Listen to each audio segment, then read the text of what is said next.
पिछले दिनों हमने आलमगीर कलीसिया के साथ मिलकर एक बड़ा अहम त्यौहार मनाया है, जिसे हम ईस्टर कहते हैं।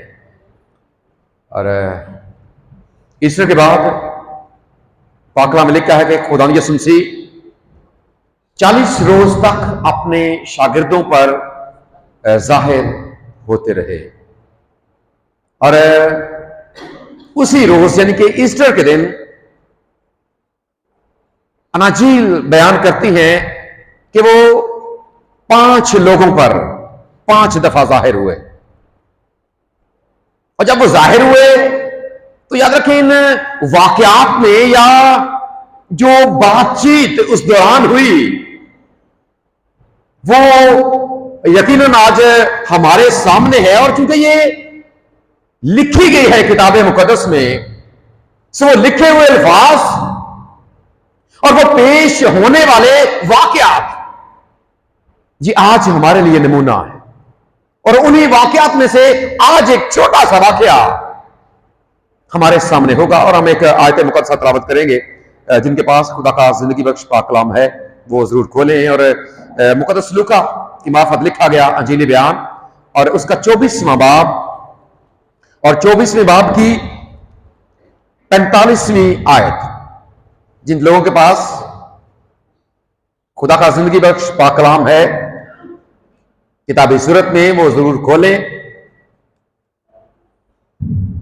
और लूका के अंजीली बयान में से 24वां बाब उसकी 45वीं आयत। बच्चों में से कोई भी जो तिलावत करना चाहता है साथ करीमा को हम सब के लिए वो तिलावत कर सकता है। कोई बेटी या बेटा जो भी तिलावत करना चाहता है वो इस आयत मुकद्दसा को हम सब के लिए तिलावत करे। फिर उसने उनका ज़हन खोला ताकि किताबे मुकद्दस को समझें और उनसे कहा। पाक कलाम का पढ़ा और सुना जाना हम सबों के लिए बायस से बरकत हो, आमीन। फिर उसने उनका ज़हन खोला ताकि किताबे मुकद्दस को समझे। चंद लफ्ज हैं, ये छोटी सी ये आयत है, लेकिन इस आयत में एक ऐसा काम हुआ है कि जिस काम ने शागिर्दों की जिंदगी को यकसर तब्दील करके रख दिया। अगर आप इस वाक़े से पहले उनकी जिंदगी देखें और फिर इस वाक़े के बाद आप उनकी जिंदगी पर गौर करें तो आपको जमीन और आसमान का फर्क नजर आता।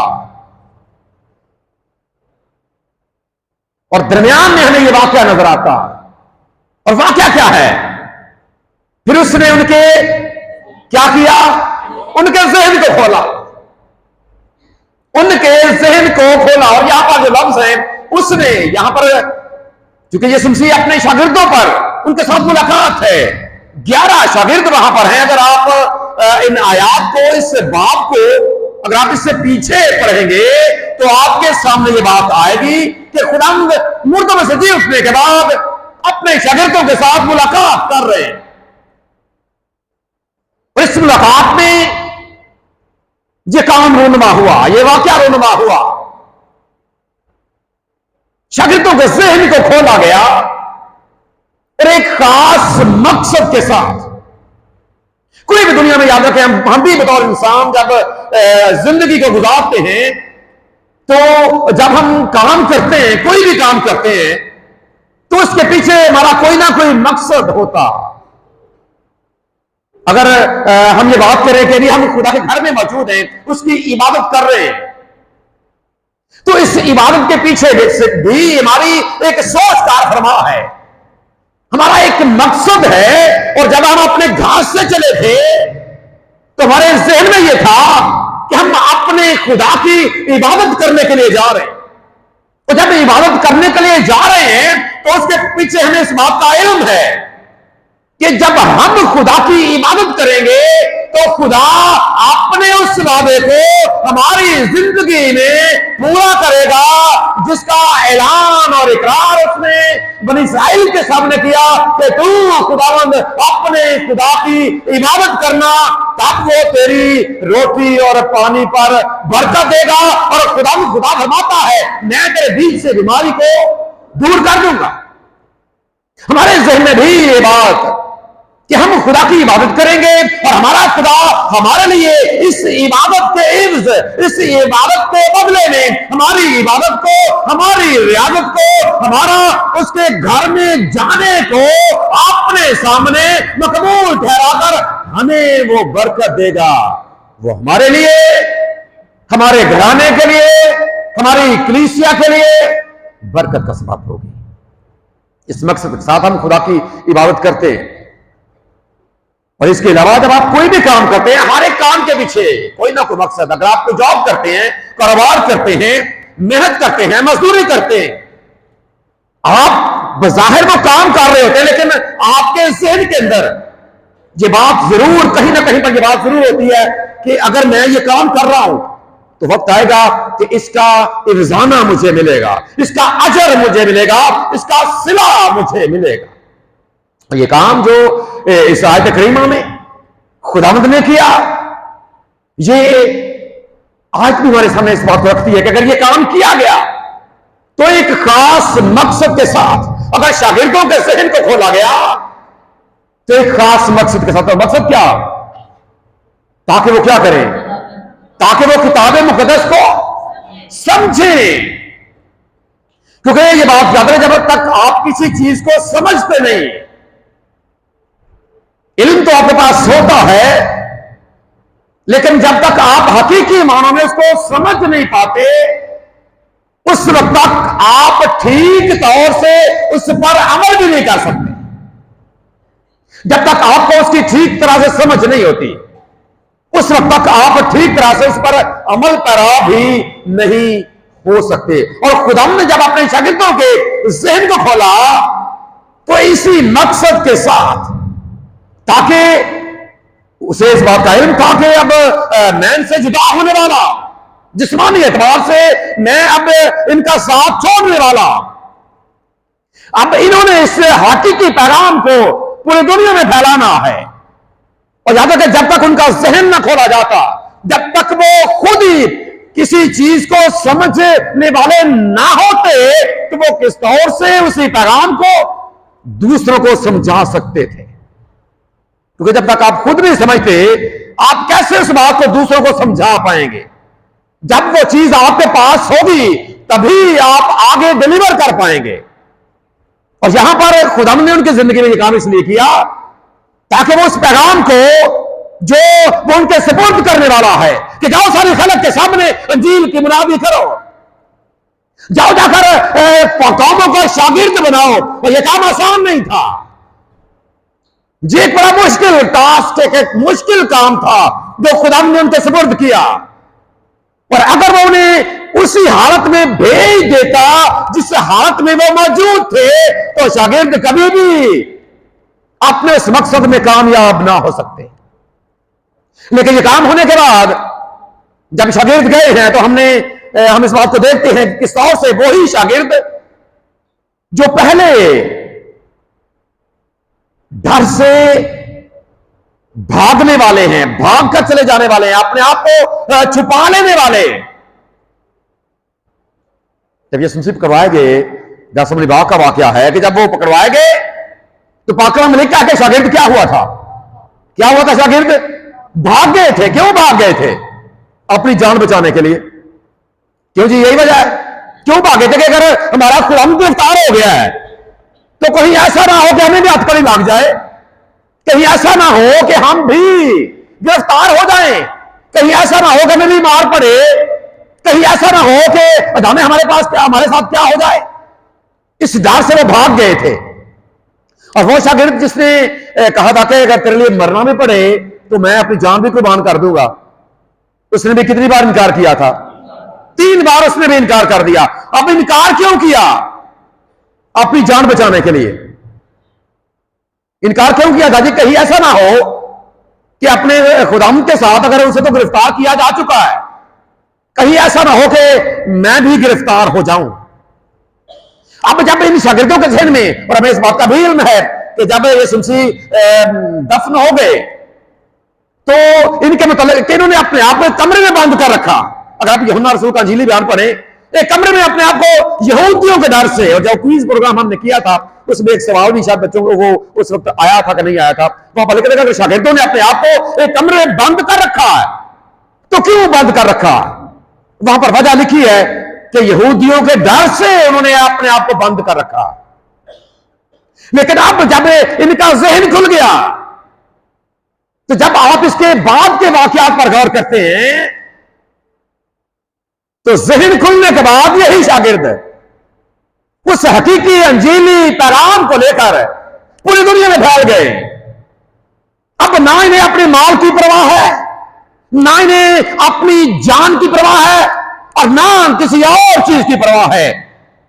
और हम फिर इस बात को भी सीखते हैं, किसी अंजीली पैगाम के लिए, हकीकी खुशखबरी को लोगों तक पहुंचाने के लिए और लोगों तक इस बात को ले जाने के लिए कि मसीह किताबें मुकद्दस के मुताबिक गिरफ्तार हुआ, मसीह किताबें मुकद्दस के मुताबिक दुख उठाता रहा, और मसीह किताबें मुकद्दस के मुताबिक दफन हो गया, और मसीह किताबें मुकद्दस के मुताबिक जो है वो तीसरे दिन मुर्दों में से जी उठा। इसी पैगाम को लेकर वो पूरी दुनिया में फैल गया। और क्यों ऐसा हुआ? इसलिए ऐसा हुआ कि उनका जहन क्या था। और यही वो शागिर्द हैं जिन्होंने अपनी जानों तक के नजराने पेश कर दिए, अपनी जान भी उन्होंने अंजीली पैगाम के लिए कुर्बान कर दी। और जब हम जहन की बात करते हैं, यहां पर जो लफ्ज इस्तेमाल हुआ है, फिर उसने उनके क्या किया जी? उनका जहन खोला। जहन, जो बच्चा बड़ा अच्छा पढ़ता है उसे हम क्या कहते हैं कि ये बड़ा क्या है? ये बड़ा ज़हीन है।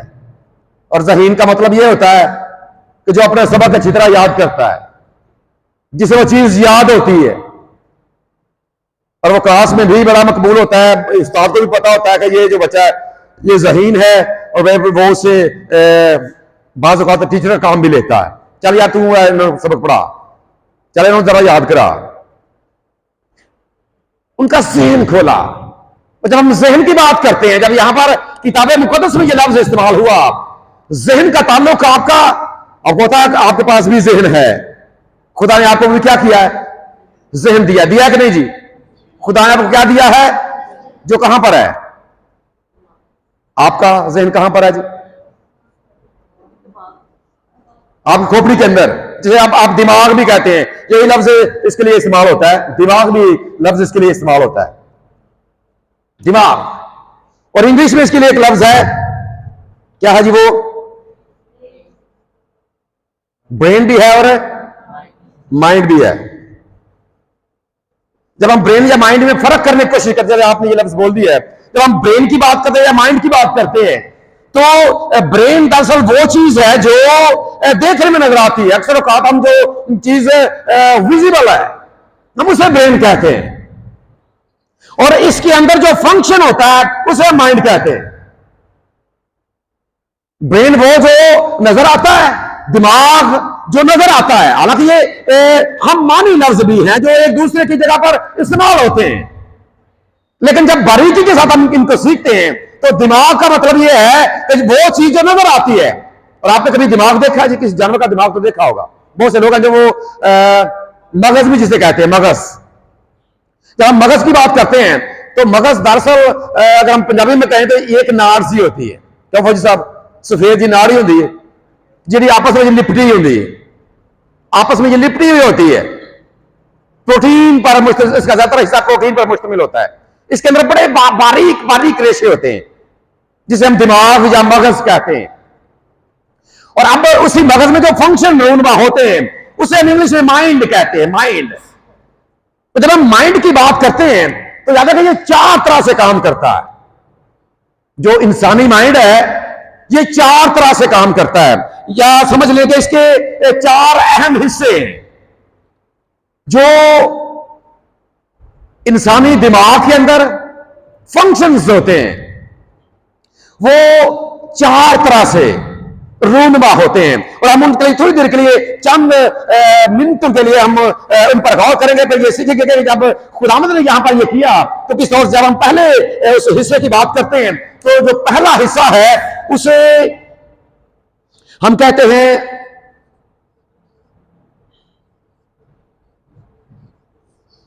Soul mind.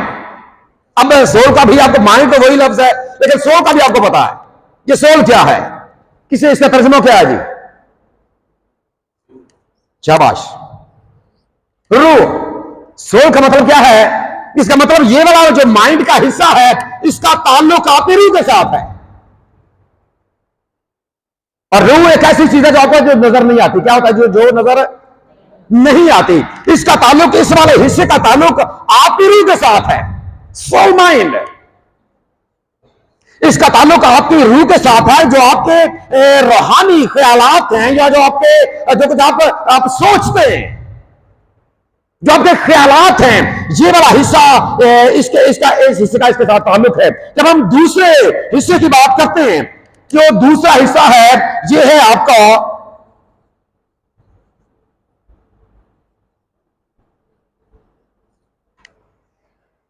क्या लिखा जी, पढ़ा जा रहा है? क्या है? Body mind. बॉडी क्या होती है? जिस्म, आपका जिस्म। इसका मतलब क्या हुआ कि इस वाले हिस्से का ताल्लुक आपके जिस्म के साथ है। आपके जिस्म के अंदर जो फंक्शंस हैं, आपके जिस्म के अंदर जो आज़ा हैं, ये जिस तौर से काम करते हैं, ये वाला हिस्सा उन्हें कंट्रोल करता। आपका सोल, ये और ये जो नजर आने वाले आपके आज़ा हैं आपके जिस्म के अंदर, इनका आपस में रबत है।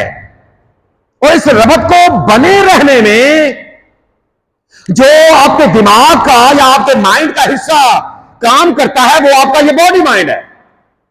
और तीसरा जो इसका एक बड़ा और अहम हिस्सा है जो खुदा ने आपको दिया है, या जिसके मतलब आप जब बात करते हैं, जो सोल, आपका रूह के साथ आपका ताल्लुक, आपका जो बॉडी है इसका ताल्लुक आपके जिस्मानी मामलात के साथ, आपके अज़ा के साथ। और जब हम तीसरे हिस्से की बात करते हैं तो तीसरा भी एक इंतहाई अहम हिस्सा है जिसे हम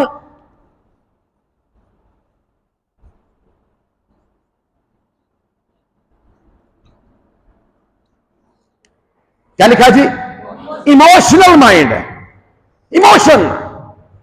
इमोशन क्या होता है जी?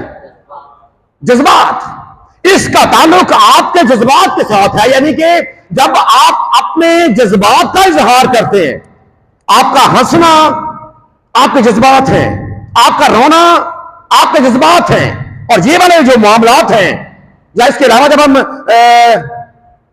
और चीज आपके अंदर, जैसे आप किसी गर्म चीज को हाथ लगाते हैं, जब आप रोटियां बनाते हैं, कितने बच्चे रोटियां बनाते हैं? सारे बनाते हैं, शाबाश। अच्छा मोल, जब आप रोटियां बनाते हैं तो फर्ज करें बाज़ का ऐसा हो जाता है कि आप जब तवे के ऊपर रोटी डालें तो जाज पर तवा गर्म होता है, जब आप उसके ऊपर हाथ में वो कपड़ा तो होता है, बाज़ का ऐसा होता है वो बनाते हुए आपका हाथ टच हो जाता है तवे के साथ, तो फिर क्या होता है? फौरन पीछे कर लेते हैं। हालांकि आप खुद कोशिश नहीं करते कि पीछे हो, ऑटोमेटिकली आपका हाथ पीछे हो जाता है। होता है ऐसा जी? जब भी आपका हाथ किसी गर्म चीज को छूता है, ऑटोमेटिकली आप कोशिश भी नहीं करते और आपका हाथ पीछे हो जाता है। ये दरअसल आपके इमोशन है जो कंट्रोल कर रहे हैं, इसके पीछे आपके जज्बात हैं ये। और इसे हम इमोशनल माइंड, इसका ताल्लुक आपके इमोशंस के साथ है। और एक और बहुत अहम हिस्सा जो आपके दिमाग का है, जो चौथा हिस्सा है, वो है जो बच्चे साइंस पढ़ते हैं,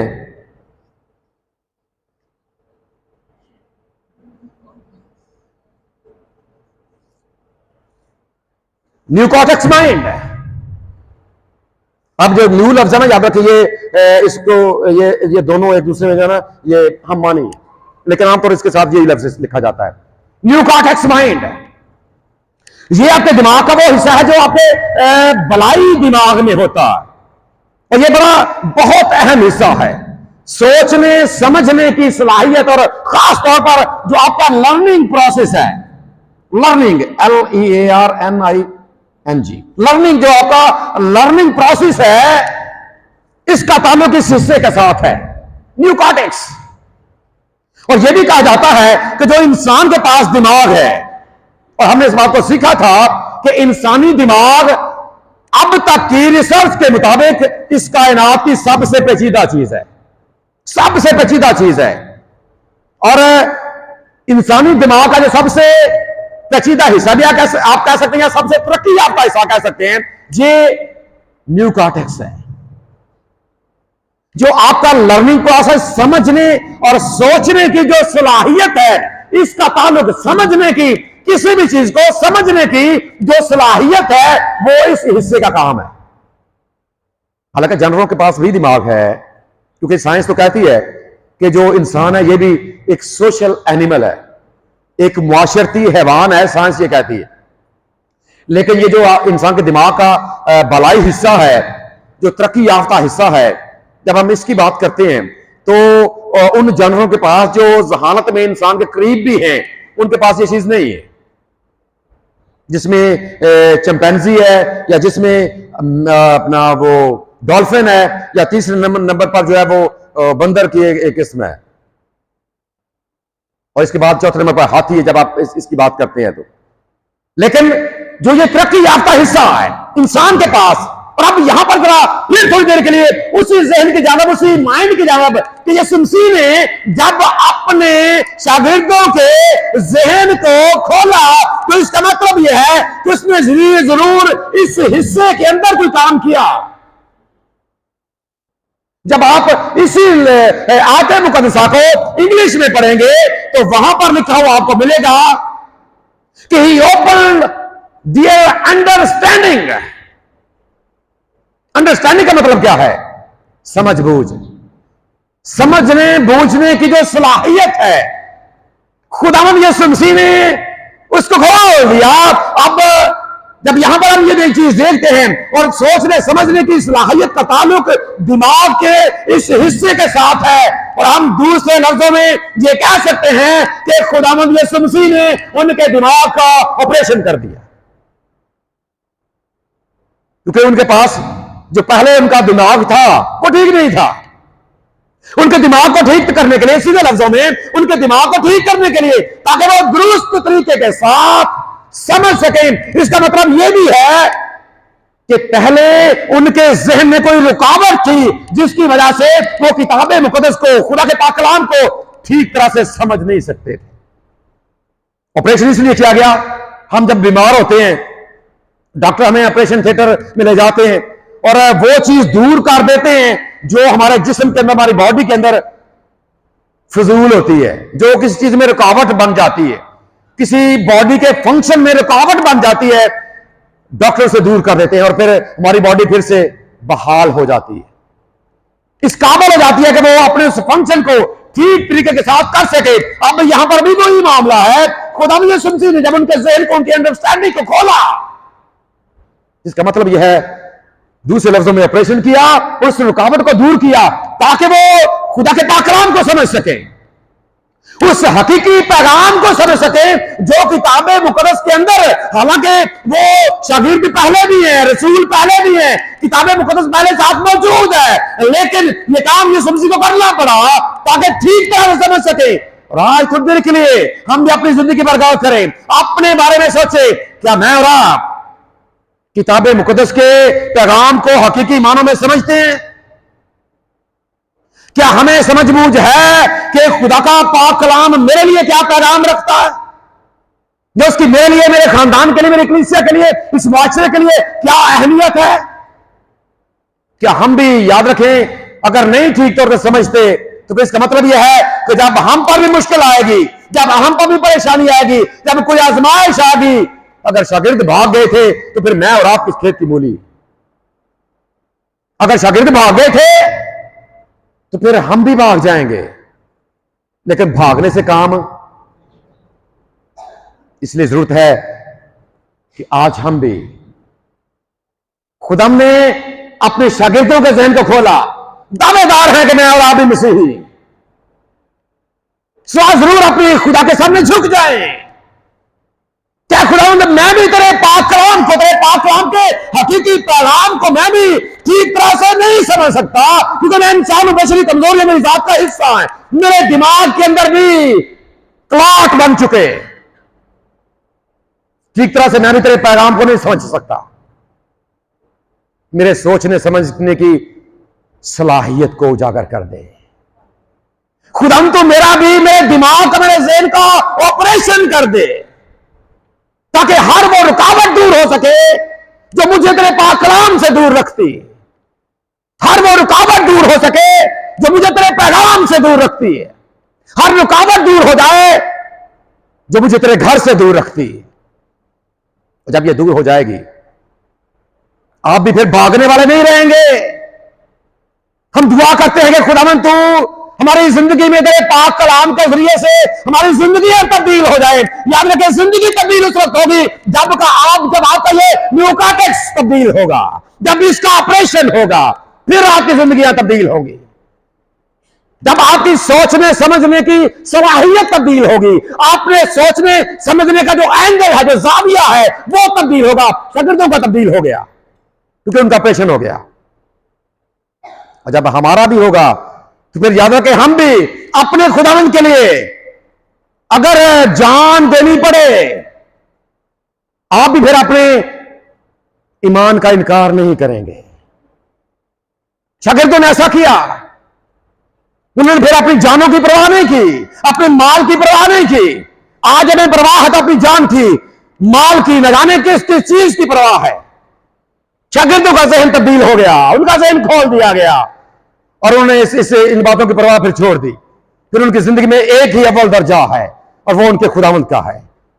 और खुदा चाहता है कि हमारी जिंदगी में भी अव्वल दर्जा उसका हो, उसके पैगाम, उसके कलाम का हो। लेकिन ये उस सूरत होगा जब हम उसके पैगाम को हकीकी मानों में समझ पाएंगे। अगर समझते हैं पहले से, बड़ी खूबसूरत बात है। लेकिन अगर ऐसा नहीं है तो आइए आज अपने खुदाम के सामने मिलकर झुक जाएं, आइए अपने गुनहगार होने का इकरार करें और खुदाम के सामने कहें कि खुदाम तू मेरे ज़हन को भी खोल, मेरे भी दिमाग का ऑपरेशन कर दे, क्योंकि मैं एक गुनहगार हूं। मेरी जिंदगी में कबाहतें पाई जाती है, मेरी जिंदगी में चोरियां चुकारियां पाई जाती है, धोखाधड़ी पाई जाती है, न जाने क्या कुछ पाया जाता है, शेबाजी पाई जाती है, हरामकारी पाई जाती है, चोरी चकारी पाई जाती है, लालच पाया जाता। मैं तेरे घर से दूर हूं, मैं तुझसे दूर हूं खुदावंद, मेरे ज़हन को तब्दील कर दे। जब ज़हन तब्दील होगा, आपकी जिंदगी भी तब्दील हो जाएगी, अपने सोचने समझने की सलाहियत तब्दील हो जाएगी। वजह क्या होगी कि आप खुदा के कलाम को समझना शुरू कर देंगे, आप खुदा के इल्हाम को समझना शुरू कर देंगे और हकीकी उस पैगाम को जो आपकी जिंदगी के लिए है समझना शुरू कर देंगे। और ये उस सूरत मुमकिन होगा जब वाकई आपका दिमाग और आपका ज़हन, क्योंकि आप खुद से ये नहीं कर सकते, ये आपके बस की बात नहीं है। सिर्फ और सिर्फ कादिर मुतलक खुदा, सिर्फ और सिर्फ उसका इकलौता बेटा खुदा यीशु मसीह जिसने अपने शागिर्दों के ज़हन को खोला, वो आपके ज़हन को भी खोल सकता है। इसलिए ज़रूर उसके सामने झुकें, पहले उसका शुक्र अदा करें। खुदा मैं तेरा शुक्र अदा करता हूँ अपने इस जिस्म के लिए जो तूने मुझे दिया, और मैं अपने ज़हन के लिए तेरा शुक्र अदा करता हूँ जो तूने मुझे दिया कि इसके अंदर सोचने समझने की सलाहियत है। खुदा मैं तेरे पाक कलाम को भी समझना चाहता हूं, उसे सीखना चाहता हूं और अच्छी तरह सीखना चाहता हूं, जिस तौर से तू चाहता है उस तौर से सीखना चाहता हूं, और मैं तेरा हकीकी बेटा और बेटी बनना चाहता हूं। जब आप अपने आप को खुदा के सामने सरेंडर करेंगे तो खुदा जरूर आपके ज़हन को भी खोलेगा, तब्दील करेगा और आपकी जिंदगी भी यकसर तब्दील हो जाएगी। मेरा और आपका खुदा हमें आज के कलाम के वसीले से बरकत बख्शे। आमीन।